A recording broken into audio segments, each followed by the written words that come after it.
তো চলুন, নমস্কার সবাইকে, আমার চ্যানেলে ওয়েলকাম। আজকে যে সাবজেক্টটা নিয়ে আলোচনা করব সেটা হচ্ছে এই যে ইনভেস্টিং জার্নিতে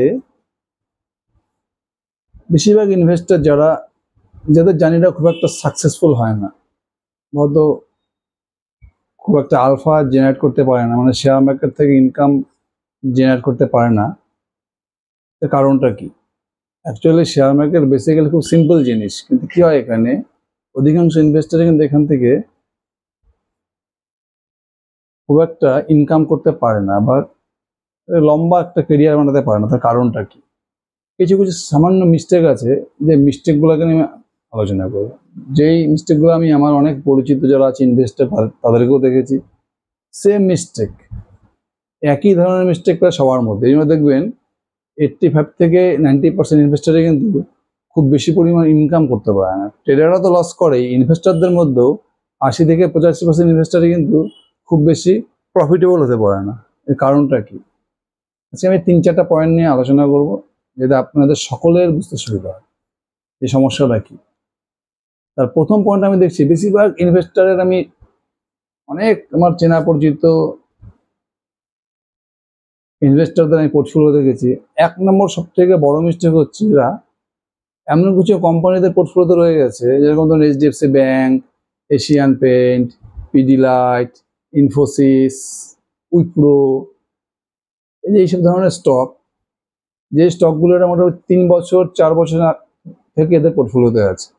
অথচ স্টকগুলো কিন্তু লাস্ট 3 বছর 4 বছর দেখুন কোনো বিজনেস গ্রোথ নেই। ইনফোসিসকে দেখুন সিঙ্গেল ডিজিটে গ্রোথ করছে, 2%, 3%, কোনো বছর 5%, মানে সবসময় 10%-এর নিচে সেলস গ্রোথ। পিডিলাইট সেম, সব 10%-এর নিচে সেল গ্রোথ করে আছে। এরকম অনেক বড় বড় লার্জ ক্যাপ কোম্পানি রয়েছে, state bank of India, Pidilite, Infosys, TCS, Wipro. এতে কি হচ্ছে, এরা যেমন স্টকগুলো কিনেছে, হয়তো আজ থেকে 3 বছর আগে কেউ এশিয়ান পেন্ট কিনে রেখেছে, তখন ওর দাম ছিল 3,500 টাকা। এখন এশিয়ান পেন্টের দাম কত? 2,400 থেকে 2,500 টাকা। এইভাবে যারা এই স্টকগুলো কিনে রেখেছে, তারা তো কোনো বিজনেস অ্যানালাইসিস করেনি, 3 বছর ধরে পোর্টফোলিওতে পড়ে আছে, নো রিটার্ন।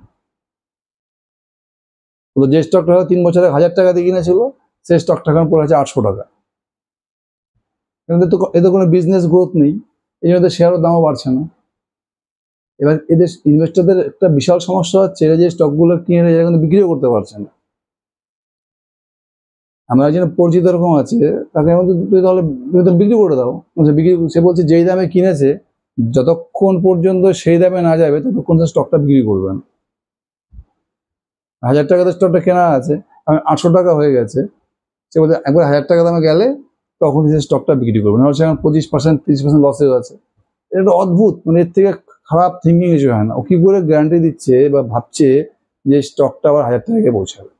এটা তো মানে একদম নেগেটিভ চিন্তা ভাবনা। বরঞ্চ ও যদি তার 2 লাখ 3 লাখ টাকা সে ইনভেস্ট করে বসে আছে, আজকে হয়তো তার 20% 30% পোর্টফোলিও ডাউন হয়ে আছে, সে যদি এই টাকাগুলো ওখান থেকে বের করে কোনো গ্রোথ স্টকে লাগাতো, আজকে তো সে 3 লাখ টাকা হয়তো 3 বছরে 6 লাখ 7 লাখ টাকা হয়ে যেত। যে স্টকগুলো নিয়ে বসে আছে, সে 3 লাখ টাকার থেকে হয়তো তার পোর্টফোলিও 2,40,000 টাকা হয়ে আছে, 2,40,000। কিন্তু স্টকগুলো বিক্রি করছে না। তার যুক্তি হচ্ছে স্টকগুলো যেমন তার বাইং প্রাইসে আসবে তবে সে বিক্রি করবে। কিন্তু শেয়ার মার্কেট কোনো গ্যারান্টি নেই যে স্টকটা বাইং প্রাইসে আসবে। কিন্তু যেসব কোম্পানি কি বিজনেস গ্রোথ চলে যায়, সেলস গ্রোথ কমে যায়, তখন তো সেই স্টকগুলো কিনে না, সুতরাং সেই শেয়ার প্রাইস দামও বাড়ে না। স্টকগুলো 2 বছর 3 বছর 5 বছর পড়ে থাকতে পারে, বা আরও দাম চলে আসতে পারে নিচে। শেয়ার বাজারে সবসময় চিন্তা করতে আপনার এখন কি চলছে। সুতরাং যেই স্টকের বিজনেস গ্রোথ নেই, এই যে সেই স্টকটা কেন সবাই বসে আছে যে কোনো না কোনো দিন তো বাড়বে, এই চিন্তা ভাবনাটা খুব নেগেটিভ। আর আপনি এখন দেখুন, এখন কার গ্রোথ আছে? আপনি এখনই কোনো পাচ্ছেন না রিটার্ন, আপনি চিন্তা করছেন 5 বছর পরে কি হবে। এই যে এই ধরনের স্টককে ধরে রাখা পোর্টফোলিওতে, যাদের কোনো গ্রোথ নেই, কি করে সেসব শেয়ারের দাম বাড়বে? প্রথম কাজ করতে হবে, এই স্টকগুলো সব ঝেড়ে ফেলতে হবে। ঝেড়ে ফেলে প্রতিটা স্টকের সেক্টরের কনকল পড়তে হবে, ট্রান্সক্রিপ্ট পড়তে হবে। যেসব কোম্পানি গ্রোথে আছে, সেক্টরে যে হাইয়েস্ট সেলস কোম্পানি, সেই সব কোম্পানিগুলোকে নিয়ে আপনাকে পোর্টফোলিও সাজাতে হবে। প্রথম করছে যে বড় বড় লার্জ ক্যাপ কোম্পানিগুলো নিয়ে যারা বসে আছে দিনের পর দিন, HDFC bank, Asian paint, Kotak Mahindra bank, Pidilite, state bank of India, Infosys, Wipro, সব পোর্টফোলিও থেকে ভাগাতে হবে, মানে পোর্টফোলিওটাকে পরিষ্কার করতে হবে। তারপরে প্রতিটা সেক্টরে স্টককে অ্যানালাইসিস করে কনকল করে বেস্ট স্টককে নিতে হবে। তাহলে প্রথম মিস্টেক হচ্ছে যেসব স্টকের বিজনেস গ্রোথ নাই সেই সব স্টকগুলোকে দিনের পর দিন ধরে রাখা, 2 বছর 3 বছর থেকে, কোনো না কোনো দিন তার বাইং প্রেসে আসবে তবে সে বিক্রি করবে, যতদিন বাইং প্রেসে না আসবে সে বিক্রি করতে পারছে না। এই একটা নেগেটিভ থিঙ্কিং থেকে কিন্তু বেরোতেই হবে।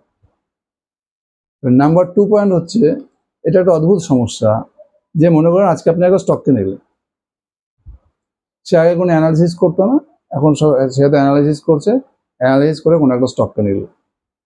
যেটা একটা স্টকে দেখুন ট্রেন্ড, রিটেল কোম্পানির স্টক ট্রেন্ড কি হচ্ছে, ট্রেন্ড দেখুন 2021, 2020, 2022 যে পিরিয়ডটাতে আপ টু 2023 পর্যন্ত ট্রেন্ড কি হয়েছে, 50%, 60% করে গ্রোথ করেছে। এই সময় যারা ট্রেন্ড নিয়েছে এই পিরিয়ডটাতে ট্রেন্ড শেয়ারটা কি হয়েছে, মোটামুটি 1.5 থেকে 2 বছরের মধ্যে 2 ডবল, 3 ডবল, 4 ডবল হয়ে গেছে। 22, 23, 24-এর ঠিক মাঝামাঝি থেকে কি হলো, কোম্পানির সেলস গ্রোথ কমে গেল, ওই 60% সেলস গ্রোথ চলে আসলো 40%। নেক্সট কোয়ার্টারে 24 শেষের দিকে চলে গেলো 30%, যখন 25-এ পা দিল এখন কোম্পানির সেলস গ্রোথ দাঁড়িয়েছে 20%। এবার 60% গ্রোথ ইঞ্জিন ছিল ট্রেন্ড, সেটা কমে হয়ে গেল কত, 20%। তারপর থেকে কি হলো, ট্রেন্ড স্টকটা চলা বন্ধ হয়ে গেল। 6,000, 7,000, 8,000 টাকা স্টক এখন চলেছে 5,000 টাকা, এখনো এরা ধরে রাখছে, কিন্তু ট্রেন্ডে এত রিটার্ন পেয়ে গেছে। এটা কেন হচ্ছে, কেন এরা সবসময় আপনাকে এখানে কি করতে হবে, স্টাডি করতে হবে, বিজনেস গ্রোথ প্রতিটা কোয়ার্টারে কোম্পানিকে ট্র্যাক করতে হবে। এখন তো ট্রেন্ডের বিজনেস গ্রোথ কমে গেছে, ট্রেন্ডের শেয়ার প্রাইস তার দাম বাড়ছে না, 8,000 টাকা স্টক এখন চলে আসে 5,000 টাকা, কিন্তু এখনো যারা ট্রেন্ডকে ধরে আছে ট্রেন্ডে বিজনেস গ্রোথ চলে গেছে। এই জিনিসটা খুব ইম্পর্টেন্ট। আপনি যখনই কোনো একটা স্টককে নেবেন, যতক্ষণ পর্যন্ত স্টকটার বিজনেস গ্রোথ চলছে আপনি স্টকটাকে ধরে রাখুন। একটা পিরিয়ড পরে কি 2 বছর, 3 বছর, 4 বছর পরে বেশিরভাগ কোম্পানি 90% কোম্পানির বিজনেসের গ্রোথ কমে যায়, কোম্পানিটা বড় হয়ে যায়, মোটামুটি পুরো স্পেড করে যায়, তখন কিন্তু স্টকটা আপনাকে দেবে না রিটার্ন, দেবে না, সেলস গ্রোথ কমে যাবে, 50% থেকে 40%, 40% থেকে 30%, 20% হয়ে যাবে।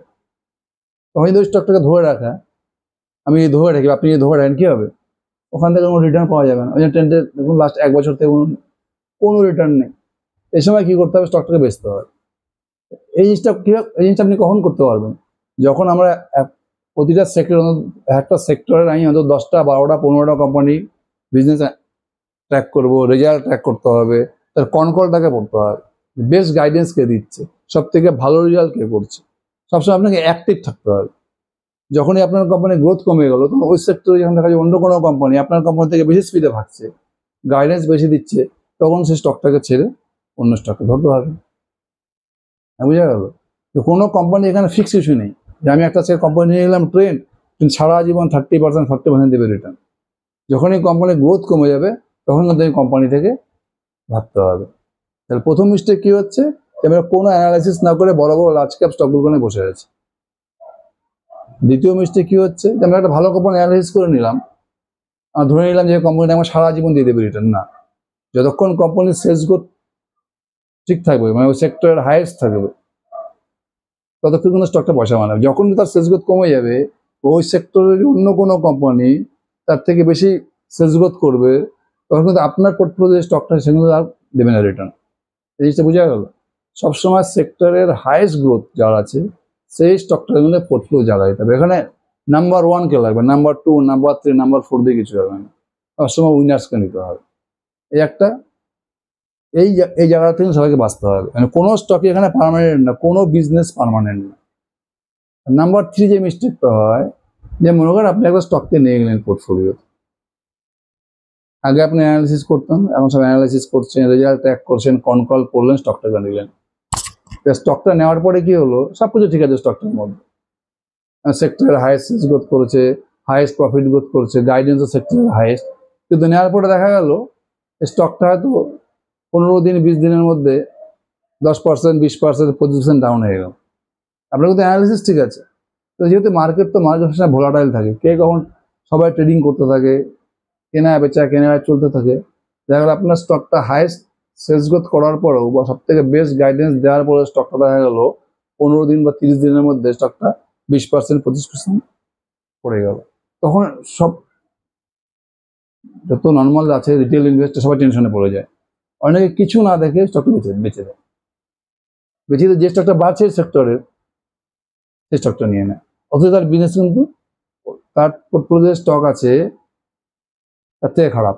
সে কিগুলো নিজের স্টকটা ছেড়ে দিয়ে সে স্টকটা নিয়ে নিল, সে কিন্তু অ্যানালাইসিস ভুলে গেল। এই ভুল কিন্তু করা যাবে না। সবসময় আপনার যে অ্যানালাইসিস আছে, আপনি যেভাবে স্টকটাকে সিলেক্ট করেছেন যে এই সেক্টরের হাইয়েস্ট সেলস গ্রোথ করছে, হাইয়েস্ট প্রফিট গ্রোথ করেছে, যখন আপনি স্টকটাকে নিয়ে নিলেন স্টক প্রাইস থেকে কিন্তু ঘাবড়ালে হবে না। আর মার্কেট সবসময় ভোলাটাইল থাকবে, বিশেষ করে আপনি যখন স্মল ক্যাপ স্টক নিয়ে কাজ করবেন বা মিড ক্যাপ স্টক নিয়ে কাজ করবেন, সবসময় মার্কেট ভোলাটাইল থাকবে। কিন্তু আপনার কোম্পানিটা যদি ওই সেক্টরে সব থেকে বেশি সেলস গ্রোথ করে, সব থেকে বেশি প্রফিট গ্রোথ করে, সে কিন্তু সব থেকে বেশি দেবে রিটার্ন আপনার। ওই প্রাইসের ভোলাটিলিটি দেখে কিন্তু কোনো লাভ নেই। চার্ট দেখবেন, আমি সবসময় বলি যারা ইনভেস্টার আছে না, চার্ট থেকে দূরে থাকুন। বিজনেসটাকে ট্র্যাক করুন, প্রতিটা কোয়ার্টারে বিজনেসকে ট্র্যাক করতে হবে। আর আপনি দেখবেন যত বেশি আপনি বিজনেস ট্র্যাক করবেন, যত কোম্পানির কল করবেন 100, 200, 300, 400 যত বাড়াতে পারবেন, 500 যত কোম্পানির কল করবেন, তত দেখবেন আপনার কাছে অপশন চলে আসে। এবার আপনি মনে করেন ফিনান্সের যদি 25টা, 30টা, 40টা কোম্পানি স্টাডি করেন, অটোমেটিক দেখবেন 2-3টে বেস্ট কোম্পানি পেয়ে যাবেন প্রত্যেকটা সেক্টরে, jewellery sector, garments sector, retail sector, প্রত্যেকটা সেক্টরে। একটা স্টক নিয়ে কিন্তু বসে থাকলে হবে না, ওই সেক্টর অন্তত 3-4টা স্টককে আপনাকে রেডি রাখতে হবে। এই রেডি কখন আপনি রাখতে হবে? যখন 20টা 25টা কোম্পানিকে স্টাডি করবেন, কল স্টাডি করবেন, রেজাল্ট ট্র্যাক করবেন। মানে আপনার পোর্টফোলিও যদি 12টা স্টক থাকে, তার পিছনে অন্তত আরো 15 থেকে 20টা আপনাকে রাখতে লাগবে তার রিপ্লেস। যখনই আপনার এই স্টকটার বিজনেস খারাপ হয়ে গেল, তার থেকে যে ভালো বিজনেস করছে সেক্টর তাকে ঢুকিয়ে দেয়। এইভাবে চলতে হবে, সবসময় অ্যাক্টিভ থাকতে হবে। কোনো স্টক নিয়ে বসে যান তাহলে কিন্তু মুশকিল। তাহলে প্রথম হচ্ছে মিস্টেক কি করি আমরা, কোনো অ্যানালিসিস না করে লার্জ ক্যাপ বড় বড় নাম দেখে ব্র্যান্ডেড স্টকগুলোকে নিয়ে নিই। এতে কি হয়, আমার স্টক 2 বছর, 3 বছর, 4 বছর, 5 বছর ফেলে দিই, কোনো রিটার্ন, আর তার তো কোনো বিজনেস গ্রোথই নেই। 2 নম্বর আমরা কি করি, একটা স্টককে সুন্দর অ্যানালাইসিস করে নিলাম যে হ্যাঁ এই স্টকটা এই মুহূর্তে সেক্টর হাইয়েস্ট গ্রোথ করছে, আমরা ভাবলাম এটা আমার সারা জীবন আমাকে দিয়ে দেবে রিটার্ন। না, যতদিন ওই কোম্পানিটা ওই সেক্টরের হাইয়েস্ট গ্রোথ করবে ততদিন কিন্তু আমি পাবো রিটার্ন। যখনই ওই কোম্পানিটার সেলস গ্রোথ কমে যাবে, ওই সেক্টরের অন্য কোম্পানি আপনার কোম্পানির থেকে বেশি সেলস গ্রোথ করবে বা গাইডেন্স বাড়াবে, তখন কিন্তু আপনার স্টক আর পয়সা বানাবে না। এই জন্য কি করতে হবে, রেগুলার ট্র্যাক করতে হবে। তখনই আপনাকে সে কোম্পানিটাকে ছেড়ে অন্য কোনো কোম্পানিকে ধরতে হবে। এই যে নাম্বার 2, এই মিস্টেকটা সবাই করে। আর নাম্বার 3 হচ্ছে যখন আপনি অ্যানালাইসিস করে কোনো স্টক নেবেন, যে আপনি যেমন স্টকটা সিলেক্ট করলেন, তার রেজাল্ট সব থেকে ভালো এসছে, তার গাইডেন্স সব থেকে বেশি আছে, তারপরে কিন্তু স্টক প্রাইস ভোলাটিলিটি হবে। সব কিছু দেখার পরে দেখবেন আপনার স্টক প্রাইস হয়তো 20% ডাউন হয়ে গেল। এইসব দেখে কিন্তু ঘাবড়ালে হবে না। আপনি যে অ্যানালাইসিস করেছেন সেই অ্যানালাইসিসের মধ্যে ভরসাটা আপনাকে রাখতে হবে, বুঝা গেল? স্টক প্রাইস আপ ডাউন দেখে স্টক চেঞ্জ করলে হবে না। মোটামুটি 3টে স্টক, এই 3টি হ্যাবিট থেকে যদি আপনি বাঁচতে পারেন, এই 3টে জিনিস আপনি ঠিক করতে পারেন, তাহলে কিন্তু স্টক মার্কেট থেকে প্রচুর পয়সা ইনকাম করা। এটা একদম সিম্পল গেম। আপনাকে ফলো করতে হবে রেজাল্ট আর কোম্পানির গাইডেন্স। কোম্পানির সেলস গ্রোথ কি গাইডেন্স দিল, প্রফিট গ্রোথ কি গাইডেন্স দিল, তার সঙ্গে পিইকে কম্পেয়ার করুন, কোনটা আপনি সস্তা ভ্যালুয়েশনে পাচ্ছেন। একটা সেক্টরে 3-4টে স্টক হাইয়েস্ট সেলস গ্রোথ করছে, তার মধ্যে ফরওয়ার্ডিং পি দেখুন, ফরওয়ার্ডিং পির সঙ্গে প্রফিট গ্রোথকে ডিভাইড করুন, টেক বিষয়ে যেটা সস্তা হবে সেটা নিন। সবসময় আপনার চলতে হবে কম সেক্টরের হাইয়েস্ট সেলস গ্রোথ কে করছে।